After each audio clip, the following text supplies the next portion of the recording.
మాఘమాసం శుక్లపక్షం సప్తమి నుండి రోజుకొక ప్రాణం చొప్పున విడుస్తూ ఏకాదశి నాటికి పంచప్రాణాలను విడిచి భీష్ముడు తనువు చాలిస్తారు. తన పంచప్రాణాలను విడిచిన ఈ 5 రోజులను భీష్మ పంచకం అంటాము. అంటే ఈ 5 రోజులు కూడా రోజుకొక ప్రాణం చొప్పున విడుస్తారు.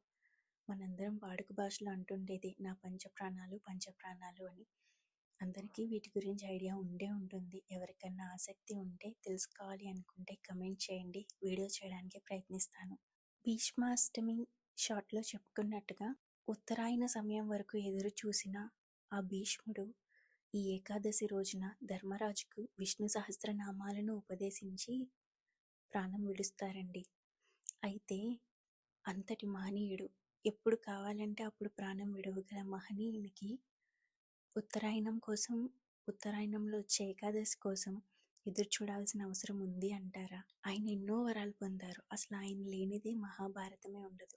అయితే అంతటి మహనీయుడు కూడా చేసిన తప్పిదం అంటే ద్రౌపదీదేవి వస్త్రాపహరణం ఆపలేకపోయినందుకు, అంతటి మహాపాపాన్ని అక్కడే ఉండి చూసినందుకు ఆయనకి ఆయన వేసుకున్న శిక్ష. ఇదే మాటని చివరి రోజు ఉపోద్ఘాతం చేస్తున్న సమయంలో ద్రౌపదీదేవి అడుగుతుంది, నాకు అన్యాయం జరుగుతున్నప్పుడు ఏమయ్యావు తాత? అందుకు ఆయన ఇచ్చిన సమాధానం ఇదే. ఆ పాపానికి ప్రాయశ్చిత్తంగానే ఇన్ని రోజులు ఈ గాయాలతో అంపశయ్యపై పడి ఉన్నాను తల్లి. అంటే మనం చేసిన ప్రతి పాపం కూడా మన శరీరంపై రాయబడుతుందంటండి. ఆ పాపానికి తగిన ప్రాయశ్చిత్తాన్ని మనం ఇప్పుడే అనుభవిస్తే నరకంలో మనకి పడే శిక్ష తగ్గుతుందంట. భీష్ముడు కేవలం ఏకాదశి రోజున తనువు చాలిస్తే స్వర్గప్రాప్తి కలుగుతుందని మాత్రమే ఆ రోజు వరకు ఎదురు చూడలేదండి. ఆయన శరీరంపై ఆ పాపాన్ని కడుక్కోవడానికి ఆయన వేసుకున్న శిక్ష అది. మన ఇతిహాసాలన్నీ ఇవే చెప్తున్నాయి.